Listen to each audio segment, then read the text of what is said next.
ভারতের যুদ্ধরত সেনারা যে কতটা যুদ্ধ করতে অক্ষম তা বারবারই তারা প্রমাণ করেছে।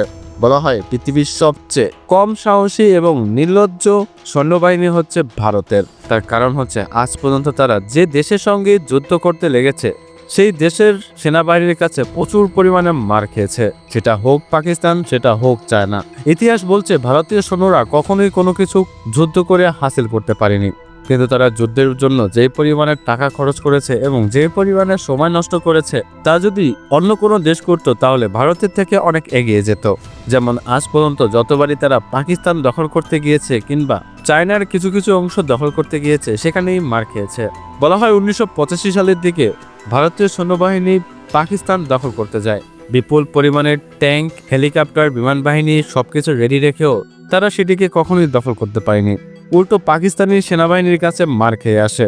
এছাড়া আধুনিক সমাজে বর্তমানে বিশ্বের 4 নম্বর র্যাঙ্কিংয়ে থাকা ভারতীয় সেনাবাহিনীর কাছে যে কোনো দেশের শত্রুর চেয়েও তাদের দেশের সেনাবাহিনী কিংবা মাঠে ঘাটে লড়াই করার সৈন্যরা খুবই দুর্বল, যেটা প্রমাণ হয়েছে বাংলাদেশের কাছেও। যেমন ঠিক কিছুদিন আগে ভারতের বর্ডার গার্ড বাহিনী অর্থাৎ বিএসএফ বাংলাদেশের বিজিবির পা ধরে ক্ষমা চাইছে।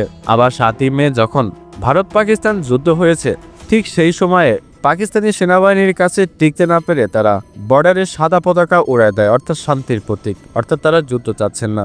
আবার এদিকে 2021 সালের দিকে যখন চায়না বর্ডারে ভারতীয় এবং চাইনিজদের মধ্যে অর্থাৎ সৈন্যদের মধ্যে যে ধরনের কথা কাটাকাটি হয় এবং মারামারি হয় তাতে চাইনিজ সেনাবাহিনী ভারতীয় সেনাবাহিনীকে একদম অবস্থা খারাপ করে দেয়, যেটা প্রমাণ আমরা বারবারই পেয়েছি।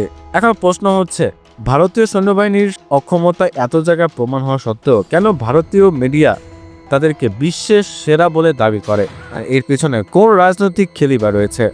আপনি যদি একটু ভালোভাবে ভারতীয় সৈন্যবাহিনীকে নিয়ে রিসার্চ করেন সেই ইতিহাস থেকে এ পর্যন্ত, তাহলে এমন কোনো বড় যুদ্ধ দেখতে পাবে না যেখানে তারা জিততে পেরেছে, বরঞ্চ উল্টো মার খেয়েছে। আবার কিছু কিছু এমনও প্রমাণ পাওয়া গিয়েছে যেখানে দেখা যায় নিজের জীবন ভিক্ষা চাইতেও তাদেরকে দ্বিতীয়বার ভাবতে হয়নি। যদি বর্তমান ভারত এবং বাংলাদেশের অবস্থা যদি একটু দেখেন তাহলে কিছুদিন আগেই বিএসএফ সৈন্য সদস্য বিজিবি সৈন্য সদস্যের কাছ থেকে পা ধরে মাপ চাইছে।